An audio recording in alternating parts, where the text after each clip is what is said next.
Salut les stratoniens, j'espère que vous allez tous super bien. On se retrouve aujourd'hui pour une nouvelle vidéo. Bienvenue à tous les nouveaux, on est de plus en plus, donc merci. Bientôt 20 000 stratoniens sur ma chaîne, donc n'hésitez pas à vous abonner si mes vidéos vous plaisent et seulement si elles vous plaisent. Voilà. Donc on est tout de suite parti, on va analyser le Bitcoin, l'Ether, l'Ether qui continue à pousser, c'est hallucinant, et la petite liste ici. Donc il y a des coins assez intéressants, il y en a sur lesquels je me suis bien raté, on va regarder ça ensemble. Donc tout d'abord, je voulais vous dire que vous pouvez revisionner le live avec Crypto Future sur sa chaîne secondaire, donc Crypto Future Live. Et ici, donc voilà, ça c'est moi, c'est le trade sur fil, j'ai expliqué mon trade sur fil, qui maintenant il va les 3 millions, bref. D'ailleurs je vais m'abonner, je sais pas pourquoi je suis pas abonné. Donc ici, je vous invite à aller le voir, je mettrai le lien dans la description. Je vous invite aussi à me suivre sur Twitch, je fais des lives tous les soirs à 21h. Vous pouvez même voir ma tête, je suis en live donc tous les soirs à 21h. Ça peut être cool de venir. Aussi, je voulais vous dire, donc les pépites, il y a toujours mon... Donc j'ai rajouté dans mon Google Doc qui est dans la description. Il y a plein de liens dans la description, les gars, il faut fouiller un peu. J'ai rajouté une analyse technique image avec 2-3 images assez intéressantes, des analyses plutôt sympas. Je vous invite aussi à voter. Donc ouais, ça fait beaucoup de trucs à faire, les gars. Il faut charbonner. Donc voilà, il faut voter, il faut monter à 1000. Vraiment, je compte sur vous. Je compte vraiment sur vous pour monter à 1000 votes. C'est vraiment l'objectif et je ne vais pas lâcher tant qu'on n'est pas à 1000 votes. Vous allez entendre parler tout le temps tant qu'on n'est pas à 1000 votes. Donc les gars, s'il vous plaît, ça prend 2 secondes. Juste cliquer sur ici puis mettre un commentaire. Et puis même, vous êtes possiblement tiré au sort une fois qu'on est à 1000. Donc voilà, je vous invite vraiment à le faire. On est tout de suite parti. Bref, ah ouais, on va aussi parler de vite fait de IMO qui est toujours plutôt pas mal. De Scooby-Doo et aussi par rapport au site internet et le stacking qui me rapporte énormément d'argent. Donc bref, on est tout de suite parti ici pour le Bitcoin. Donc d'ailleurs, je voulais juste mettre un point sur, beaucoup de gens parlent de bull trap, bull trap, bull trap. Les gars, redescendre ici n'est en aucun cas un bull trap. Loin de là. Redescendre ici, c'est en aucun cas un bull trap. Un bull trap, c'est exactement ce qui s'est passé ici. Avec la mèche, ici, regardez le volume, la mèche, ça c'est un bull trap. On vient au-dessus, tous les gens ils se disent ouais, on est en train de casser la résistance. Allez, vas-y, je longue. Et en fait, le truc se retourne et en fait, on coince tous les gens ici en haut. Tous les bulls, en fait, ils sont coincés ici. Donc quand on voudra revenir ici, beaucoup de gens en fait qui vont hold cette position vont revenir à l'égalité. Qu'est-ce qu'ils vont faire? Ils vont enlever leur position à break-even. Et au final, c'est pour ça qu'il y aura une grosse résistance ici à venir passer plus tard. Donc voilà, ici il y a une grosse résistance vers la zone des 56 000.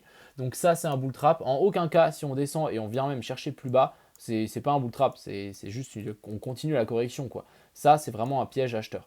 Pour le moment, aucun piège acheteur. Ici, on a fait même chose.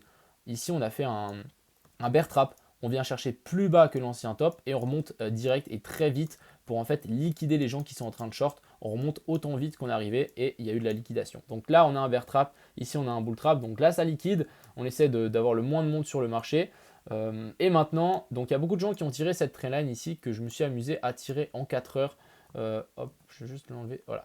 Je me suis amusé à la tirer en 4 heures et en fait, ça nous fait une espèce de trendline ici qu'on a cassé et on est en train de la slider. Donc, quand on la slide, c'est plutôt mauvais signe. Ce qu'on va faire souvent, c'est on slide et ensuite on accélère, on vient casser dedans et ensuite ça rebondit et on repart. Donc voilà, mon objectif, il est toujours d'actualité, revenir chercher ce top ici, ce rectangle ici pour le Bitcoin vers la zone des 51 400 et des brouettes pour le Bitcoin. Donc on va patienter. Pour l'instant, ça continue à descendre. On n'a toujours pas fait d'excès baissier. Donc tant qu'il y aura l'excès, c'est à ce moment-là qu'il faudra rentrer. Je vais mettre une alarme ici, une alarme ici et puis une alarme ici. Comme ça, je suis tenu au courant en fait de la progression de cette petite correction. Ensuite, donc ça c'est vraiment ce que j'attends vraiment pour le Bitcoin. Ensuite, on a l'Ether. Donc l'Ether, c'est différent. On nous casse en fait ce canal ou ouais, en tout cas cette trendline qu'on avait ici et on nous la casse un peu bizarrement. En fait, il n'y a pas de cassure vraiment franche. C'est vraiment on casse, mais on monte, on monte, on monte petit à petit, petit à petit.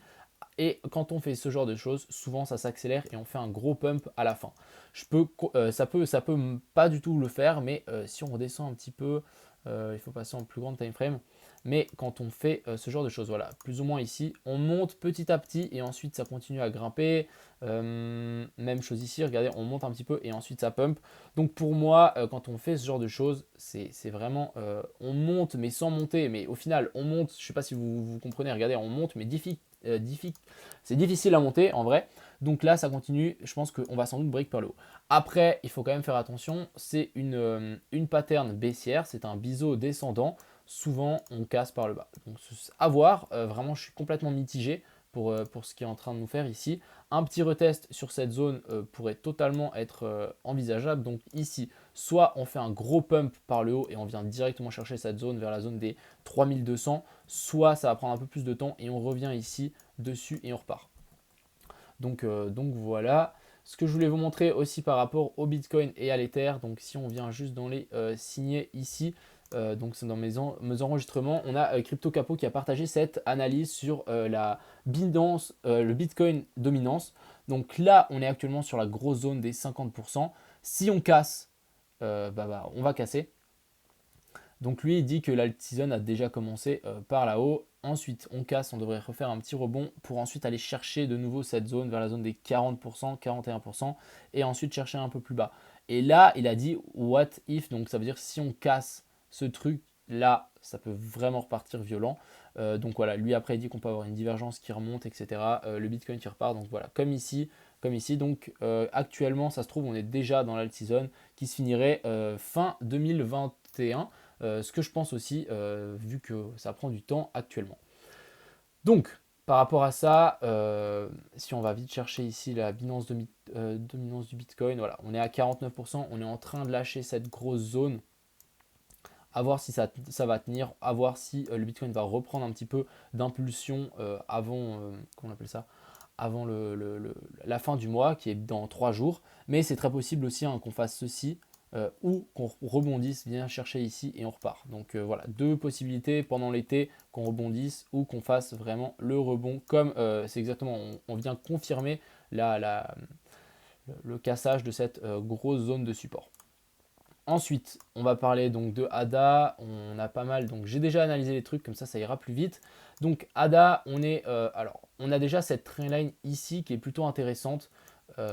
C'est le prochain target haussier à mon avis. Donc si on vient, donc vraiment prochain target, ce serait de revenir se frotter au dernier top ici vers la zone des 1,55 et à voir si on casse par le haut et que ça moon.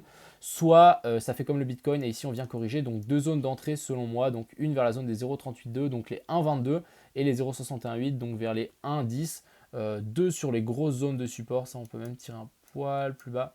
Voilà, deux grosses zones, soit ici et soit ici. Donc vraiment à privilégier, je privilégierai celle-là, mais rien n'est sûr. Ensuite, le BNB qui nous fait vraiment cette pattern, elle est monstrueuse. Ici, en daily, on est en train de casser. Mine de rien, on s'est fait quand même rejeter assez violemment ici. Si on vient en 4 heures, c'est quand même un peu plus précis avec cette ligne horizontale. On se fait rejeter, mais juste parfaitement. C'est vraiment très propre. Donc, je me dis, pourquoi pas venir corriger un petit peu ici et repartir. Donc, vraiment, je suis très boule pour le BNB. Ensuite, le cake. Bon, le cake, je pense qu'il ne va jamais revenir corriger ici, malheureusement. J'espère que vous êtes rentré avant quand j'en parlais ici sur la zone des 20 $. Parce que là, on est déjà à x2.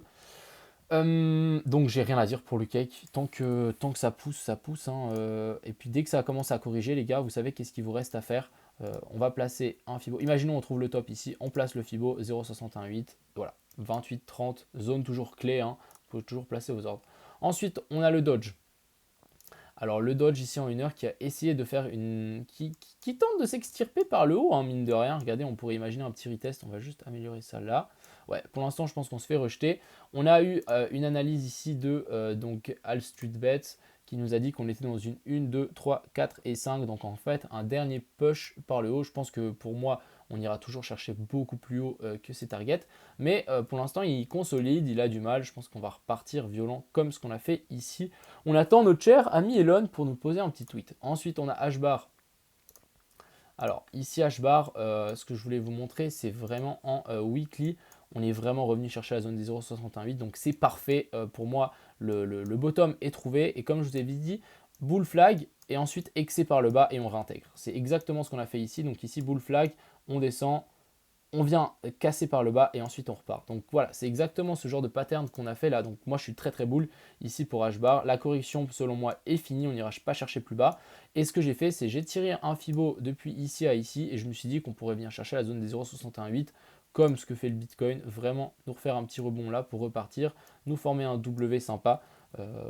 sur cette zone de confluence ici. Donc zone clé sur la zone des 0,23. J'ai mis un peu plus haut parce qu'ici il y a quand même une grosse zone de confluence. Mais voilà, affaire à suivre. Ensuite, on a le hot. Alors le hot, même chose, on est venu chercher la zone des 0,68, même un peu plus bas. Clairement, regardez, c'est les clôtures, c'est pas les mèches cette fois. Donc même si on vient chercher, regardez, hein, c'est pas évident, hein, chercher les 0,68, on vient souvent des fois mêcher beaucoup plus bas. Mine de rien, on est revenu se rappuyer pile poil ici sur l'ancien top. Regardez, c'est très propre. Donc ici, voilà, comme j'ai dit, il y a des fails. Donc voilà, ça c'était un de mes fails ici. Je pensais on aurait pu trouver le bottom ici sur ce dernier plus bas. Et au final, qu'est-ce qu'on a fait? On a continué à corriger plus bas. Donc voilà, ça arrive. Et j'avais placé mon Fibo ici. Donc je pense qu'il ne fallait pas que je sois trop impatient parce qu'on était pile chercher la zone des 0,68. Je pense que j'ai dû être trop impatient et voilà, pas prendre le Fibo jusque tout en bas.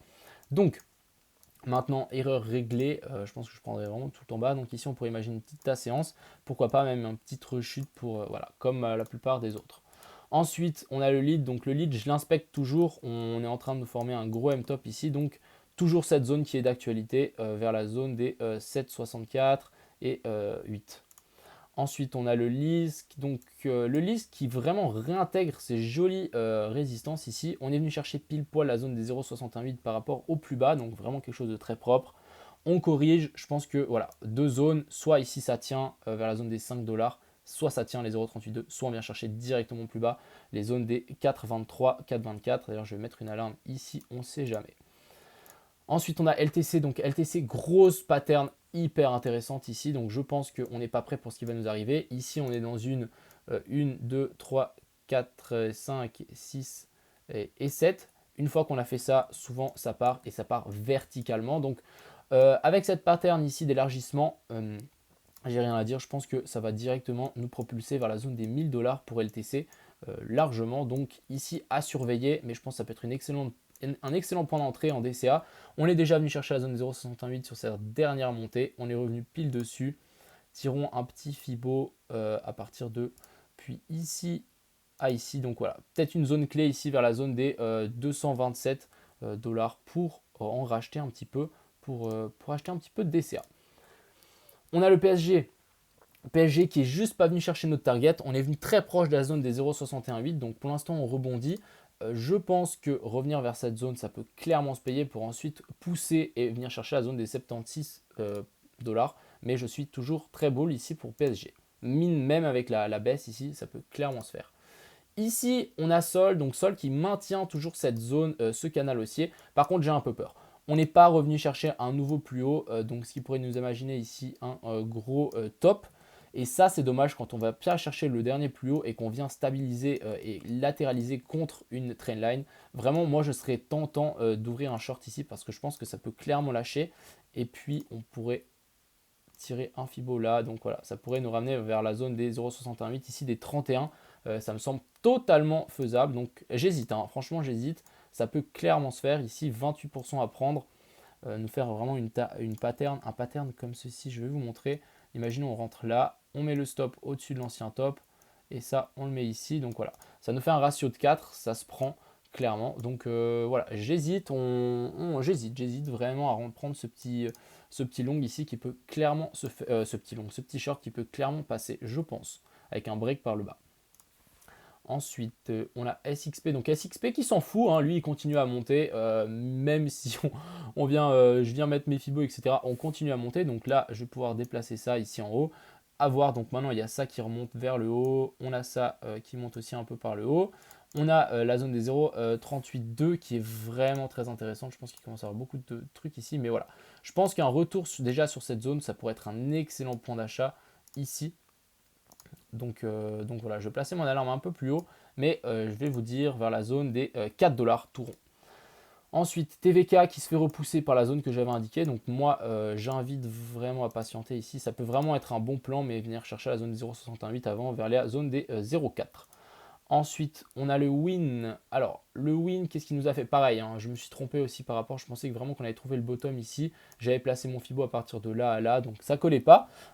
Finalement, on est venu casser plus bas. C'est un peu comme H-bar ou Hot, je sais plus. Donc, Maintenant, ce que je me dis, c'est là, on est clairement bien posé sur un support. Donc ici, je me dis qu'on pourrait repartir à partir de là, en fait. Clairement, et directement, on pourrait clairement repartir à partir de ici. On pourrait même ici imaginer une grosse tasse séance ici avec un retest de ce W qu'on est actuellement de faire pour repartir. Ça peut clairement se payer ici pour win. Ensuite, WTC, quelqu'un qui m'a demandé, donc ça fait partie de mes pépites. Le truc est monstrueux, il y a un potentiel de malade. On est à 1 balle 60, le truc est monté à 48 balles. Donc ouais, il y a du potentiel. Et là, un magnifique retest sur l'ancien support, sur la zone 0,618, sur l'ancien top. Bref, entrée parfaite si vous voulez rentrer sur cette pépite. Je pense que ça peut clairement se faire. Donc clairement, c'est sur du long terme, mais ça peut très bien se payer. Et ensuite, on a ici XRP. Je vais tirer un Fibo depuis ici à ici. On n'est juste pas revenu chercher la zone des 0,618. Est-ce que si on le tire depuis là, ça va le faire? Ouais, ici, ça se tient. Donc ouais, pourquoi pas vraiment le mettre ici alors que je voudrais le mettre ici. Bon, bref, on va le mettre là, c'est plus clean. Donc voilà, hein, c'est pour ça que quand je dis tirer la zone 0,108, c'est vraiment une zone, des fois on ne revient pas totalement. Donc ici pour l'instant, très beau retour ici pas retour de situation, mais très beau support sur cette zone. Je me dis, est-ce qu'on ne serait pas en train de faire un gros M-top et on va venir chercher plus bas sur cette EMA 200. Ça sera vraiment une zone parfaite d'entrée, donc vers la zone des 1,10 à 1,17. Ensuite, on va parler donc de IMO qui est toujours en train de latéraliser au-dessus de cette trendline. Donc c'est plutôt encourageant pour la suite. Jeudi prochain, j'ai rendez-vous avec le banquier. Donc ouais, ça avance. Et puis donc on va parler de Scooby-Doo. Alors, Scooby-Doo qui est en train de nous faire une grosse base ici par le bas. Donc ça, pour moi, c'est plutôt intéressant. Et c'est vraiment du long terme. Les gars, si vous rentrez dans Scooby-Doo, c'est vraiment du long terme. Je pense qu'on peut monter facilement à 5 millions de market cap. Donc x25 à partir du prix actuel. Et quand vous avez des Scooby-Doo, vous avez besoin de rien faire, mais vous pouvez aller sur leur site. Et ça, c'est juste génial. Le farming qui rapporte de ouf. Ah, ils ont changé un peu le site là. Je pense qu'ils sont en train de travailler dessus parce que là, c'est pas très très cool. Bah, on peut aller dans Claim Rewards. Et ici, on peut voir, donc ça fait même pas 24 heures que ça est lancé et je suis déjà plus ou moins à 400 dollars. 400 dollars que je puis claim, donc 0,66 BNB que je peux déjà claim, donc c'est déjà assez impressionnant. On regardera ça en live, donc en live c'était à 21h30, ça fera pile 24 heures que j'ai regardé, on était à 2 balles, donc affaire à suivre. Mais là si on commence à gagner du 400 balles par jour, bon après j'ai une grosse position, mais ça peut vraiment être pas mal. Donc vraiment moi je hold, je pense que ce projet va vraiment moon et je suis à fond derrière. Donc, j'espère que cette petite vidéo vous a plu. Je vous souhaite une agréable soirée. On se retrouve ce soir à 21h pour le live. Et c'est ciao tout le monde!